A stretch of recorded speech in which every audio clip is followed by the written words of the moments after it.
तो पहले ही चौपाई में गोस्वामी तुलसीदास जी ने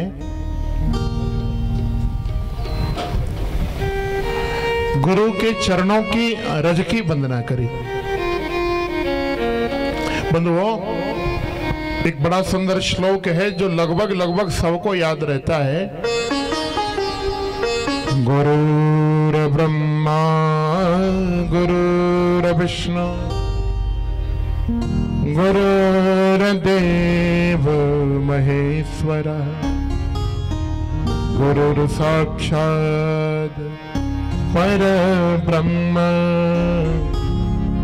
तस्मै श्री गुरवे नमः।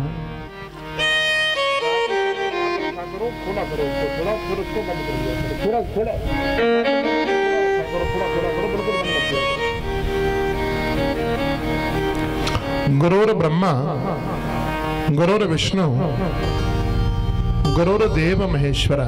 प्रभुदयाल जी, आप कथा सुने, वो करते रहेंगे जो करना है। गुरु को ब्रह्मा की उपाधि क्यों दी गई? भैया बड़े ध्यान से आप लोग समझना। ब्रह्मा का काम है सृष्टि की रचना करना। क्या काम है ब्रह्मा का? सृष्टि की रचना करना। उसी प्रकार गुरु का भी ये कर्तव्य है कि गुरु अपने ज्ञान, अपने उपदेश, अपनी शिक्षा से अपने शिष्य के हृदय में भगवान की भक्ति की रचना करें, भक्ति की सृष्टि करें। गुरु का ये काम है कि अपने ज्ञान, अपने उपदेश से शिष्य के जीवन में अच्छाई लाएं, गुण लाएं, सदाचार लाएं। ये गुरु का कर्तव्य है। इसीलिए गुरु को कहा गया ब्रह्मा। और गुरु विष्णु, गुरु को विष्णु की उपाधि क्यों दी गई? भगवान विष्णु का काम है सृष्टि का पालन करना। क्या काम है? सृष्टि का पालन करना। उसी प्रकार गुरुदेव का भी ये काम है, ये नियम है कि जब जब उनका शिष्य कुमार्ग पे जाए, बुरे रास्ते पे जाए, अच्छा रास्ता छोड़ करके कुमार्ग को अपनाए, तो गुरु का कर्तव्य है कि गुरु अपने ज्ञान, अपने उपदेश, अपनी शिक्षा से उसे सदमार्ग दिखाए, अच्छा रास्ता दिखाए। ये गुरु का कर्तव्य है।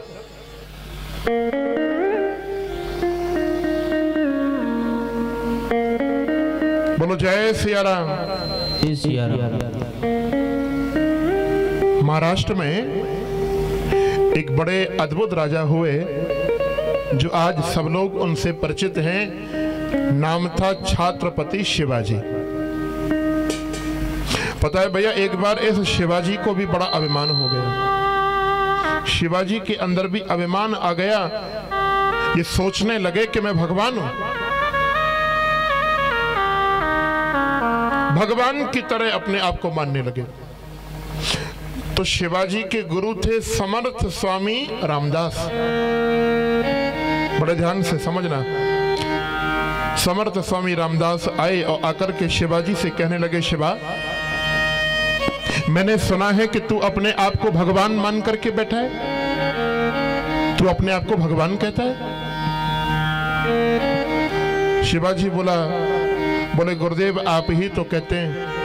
क्या काम है भगवान का? लोगों की रक्षा करना, लोगों का पेट भरना, लोगों के लिए मकान देना। तो अपनी प्रजा की रक्षा भी मैं करता हूं, अपने लोगों का पेट भी मैं भरता हूं, और रहने के लिए मकान भी सबने मेरी ही भूमि पे बना रखे, मेरे ही राज्य में बना रखे। तो बताओ गुरुजी, मैं अपनी प्रजा का भगवान हुआ कि नहीं हुआ? समर्थ स्वामी रामदास जी को बड़ी हंसी आई। हाथ पकड़ा शिवाजी का। अच्छा, तू अपनी प्रजा का भगवान है, आ मेरे साथ में। हाथ पकड़ करके ले गए और ले जाकर के एक खेत में खड़ा कर दिया। इतना बड़ा मिट्टी का गोला लिया, बीच मेड़ पे रखा और कहा, शिवाजी अपनी तलवार से 2 टुकड़े कर दे। तलवार उठा करके शिवाजी ने उस मिट्टी के उस गोले के जब 2 टुकड़े किए तो बंधुओं उस मिट्टी के अंदर से एक मेंढक निकल पड़ा। कौन निकल पड़ा? थोड़ा बोल के बताओ। मेंढक निकल पड़ा। अब मेंढक को देख करके बोले समर्थ स्वामी जी, रामदास जी, शिवाजी तू भगवान है ना, ये खेत तेरे ही राज्य की सीमा में है, ये मिट्टी जिसके अंदर से ये मेंढक निकला ये तेरे ही राज्य की मिट्टी है, इस नाते से इस मिट्टी के अंदर रहने वाला ये मेंढक भी तेरी प्रजा है। अब कौन से दिन आकर के तने इस मेंढक को पानी पिलाया? कौन से दिन आकर के तने इस मेंढक का हालचाल पूछा? तू भगवान है या जिसने इस मिट्टी के अंदर भी इसको श्वास दी, इसे जीवन दिया, वो भगवान है? तुम दोनों में से भगवान कौन है तू बता। शिवाजी का सारा वो अभिमान दूर हो गया भैया। गुरुजी के चरणों में गिर पड़ा शिवाजी और कहने लगा, गुरुदेव मुझसे बड़ा घमंड, बड़ा अपराध हो गया, मुझे क्षमा करें। तो गुरुर विष्णु, गुरु का काम है जैसे भगवान विष्णु सृष्टि का पालन करते हैं, उसी प्रकार गुरु को भी अपने शिष्य का पालन करना चाहिए। शिष्य अभी कोई बुराई पकड़े, कोई बुरा काम करे तो गुरु उसे जरूर शिक्षा देकर के अच्छी बात बताए, सही रास्ता बताए। ये गुरु का कर्तव्य है और इसीलिए गुरु को विष्णु कहा गया। और अंत में गुरुर देव महेश्वर, भगवान शंकर की उपाधि गुरु को क्यों दी गई? भगवान शंकर का काम है संहार करना। बंधुओं उसी प्रकार गुरु का भी ये कर्तव्य है कि शिष्य के मन में या शिष्य के जीवन में जितने अवगुण हो, जितनी बुराई हो, गुरु अपने ज्ञान से, अपनी शिक्षा से अपने शिष्य के मन की, उसके जीवन की सारी बुराइयों को दूर कर दे, उनका संहार कर दे, उनका विनाश कर दे। इसलिए गुरु को शंकर की उपाधि दी गई। लेकिन आज बड़े आश्चर्य की बात है, गुरु का काम क्या है बंधुआ? गुरु गोविंद दो खड़े काके लागू पाए, बलिहारी गुरु आप की जो गोविंद दियो बता।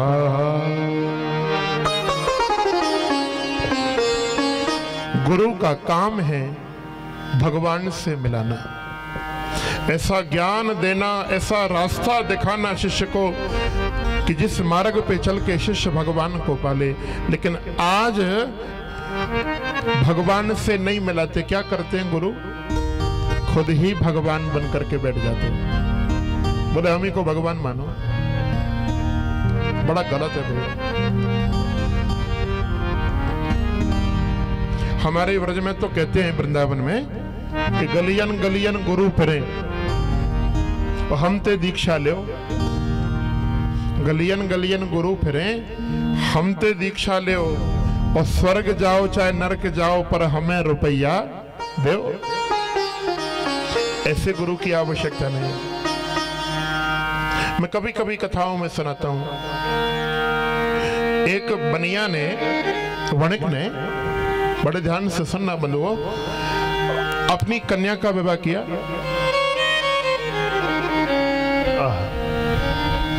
कन्या का विवाह किया और अपने जमाई से कहने लगे ये सेठ जी कि जमाई जी, हमारे कुल की परंपरा है कि जो हमारे कुल का जमाई होता है ना, उसे हमारे कुल गुरु से दीक्षा लेनी पड़ती है। बनिया का बेटा बोला कि जमाई था, वो बोला कि ससुर जी मैंने भी अभी तक दीक्षा नहीं ली, गुरु नहीं बनाए, आप बुलाओ गुरु जी को, मैं दीक्षा ले लूंगा। गुरु जी आए, क्या किया? कान में जोर से फूंक मारी और गले में कंठी पहनाई और कहने लगे आज से हम तेरे गुरु, तू हमारा चेला। और ला चेला दक्षिणा। और वो बनिया का बेटा बड़ा चतुर चालाक था, बड़ा चालाक। वो कहने लगा गुरुजी दक्षिणा तो दूंगा, अब बड़ी मोटी दक्षिणा दूंगा, लेकिन एक बात बताओ, आपने मेरे कान में फूंक मार करके क्या किया? गुरु बोले पागल, इतना भी नहीं समझा? जिस पल मैंने तेरे कान में फूंक मारी, उसी पल तुझे स्वर्ग और बैकुंठ दोनों मिल गए, तू दोनों का अधिकारी हो गया। बनिया का वो बेटा बड़ा चतुर चालाक, बनिया तो होते ही बुद्धि के तेज है। तो वो कहने लगा, बोले गुरुजी जब आपने मुझे स्वर्ग और बैकुंठ दोनों दे दिए तो दक्षिणा भी आपको बहुत मोटी दे रहा हूं। मैंने भी आपको दक्षिणा में कलकत्ता और बंबई दोनों दे दिए, दोनों आपके हो गए। गुरुजी बोले पागल बावरे, कलकत्ता और बंबई तेरे बाप के जो तेरे देने से मुझे मिल जाएंगे। तो चेला भी बोल पड़ा, गुरुजी क्षमा करना, स्वर्ग और बैकुंठ क्या आपके बाप के हैं जो कान में फूंक मारने से मुझे मिल जाएंगे? बोलो जय सिया राम। लोभी गुरु, लालची चेला, और दोनों नरक में ठेलम ठेला। गुरु के मन में लोभ नहीं होना चाहिए, जो सोचे कि चेला आए तो कुछ दे करके जाए, और चेला को लालची नहीं होना चाहिए, बोले गुरुजी मिलेंगे तो कुछ देना लेना पड़ेगा। बोलो जय सिया राम। तो पहले ही चौपाई में गोस्वामी जी ने किसकी वंदना करी? गुरु के चरणों के रज की वंदना करी, गुरु की वंदना करी। और अब संत समाज की वंदना गोस्वामी जी कर रहे हैं। आह कैसी सुंदर चौपाई है, थोड़ा मिलके गाओ मेरे साथ में। मुद मंगलमय संत समाज, मुद मंगलमय संत समाज, मुद मंगलमय संत समाज, मुद मंगलमय संत समाज। जो जग जंगम तीरथ राजो, जो जग जंगम तीरथ राजो, जो जग जंगम तीरथ राजो, जो जग जंगम तीरथ राजो। राम भक्ति जहाँ सुर सरि धारा, राम भक्ति जहाँ सुर सरि धारा, सरसई ब्रह्म विचार प्रचारा, सरसई ब्रह्म विचार धारा। राम सिया राम सिया राम सिया राम, राम सिया राम सिया राम, राम सिया राम सिया राम सिया राम, राम सिया राम सिया राम सिया राम, राम सिया राम सिया राम सिया राम, राम सिया राम सिया राम सिया राम।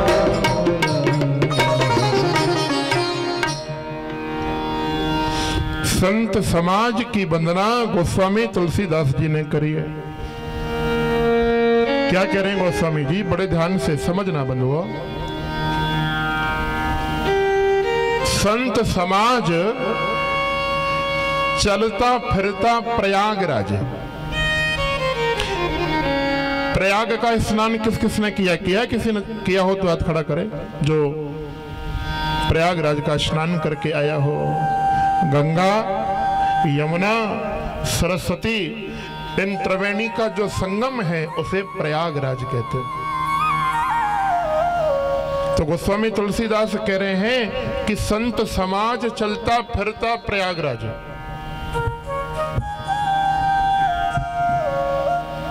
जैसे प्रयागराज में सबसे पहली नदी है गंगा। तो संत समाज में गंगा क्या है बंधुओं? गंगा है राम भक्ति का प्रचार।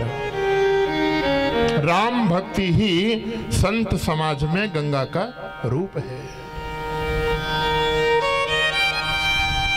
दूसरी नदी है सरस्वती। ब्रह्म विचार का प्रचार ही कि ब्रह्म कौन है, ब्रह्म की कैसे स्तुति करी जाती है, कैसे ब्रह्म को पाया जाता है, ये शिक्षा संत समाज से मिलती है, ये सरस्वती है।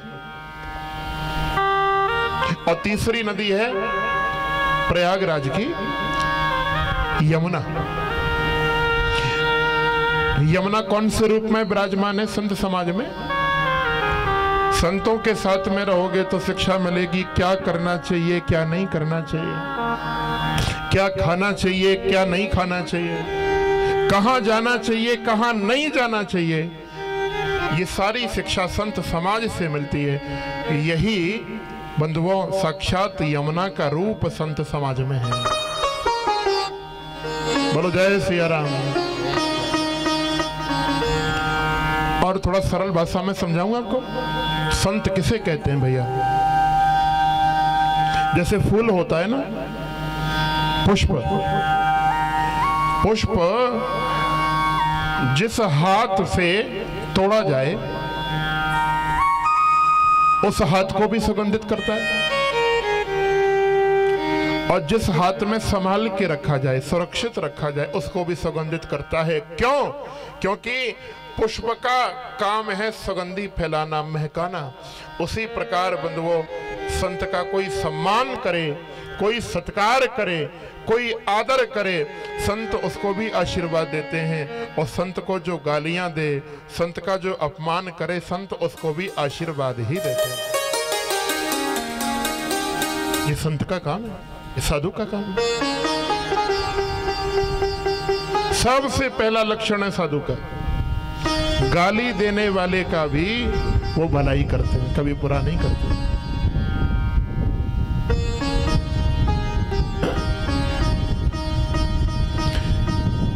मैं कभी कभी कथा में सुनाता हूं बंधुओं,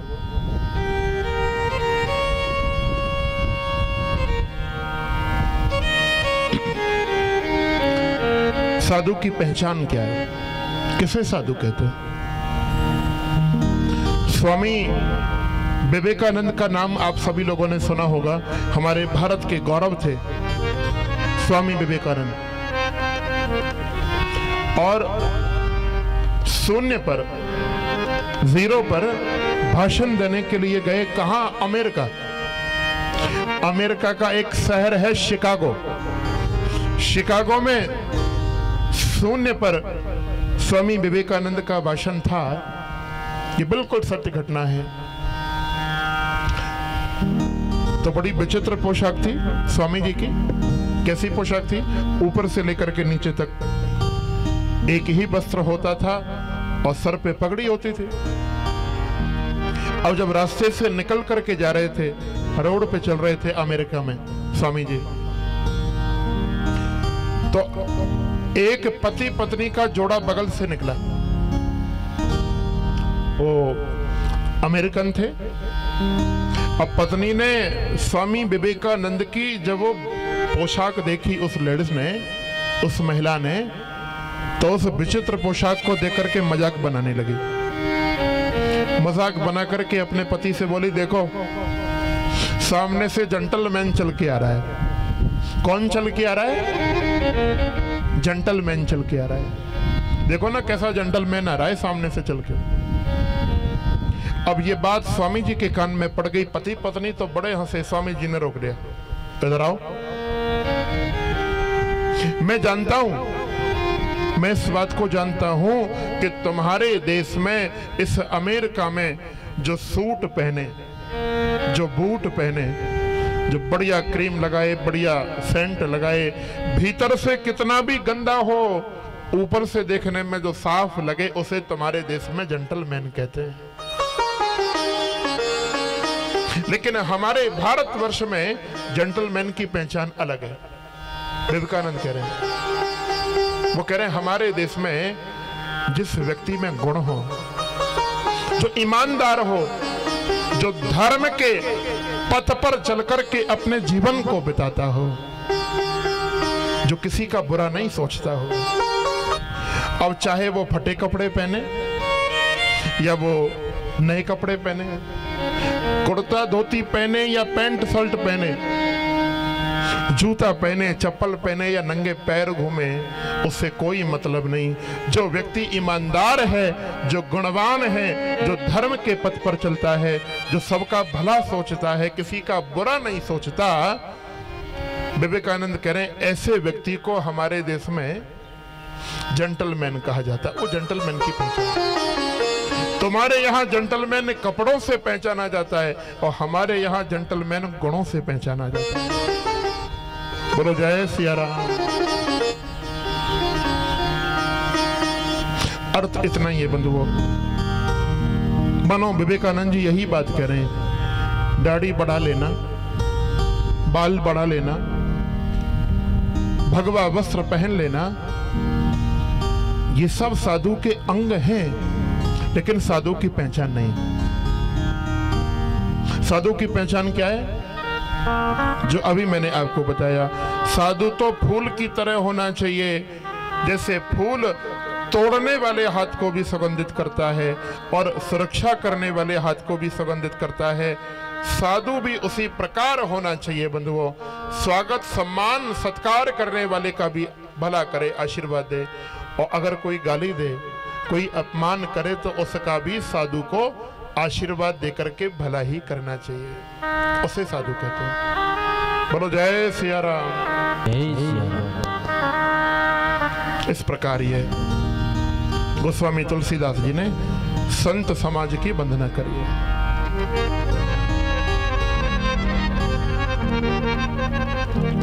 और इतना ही नहीं,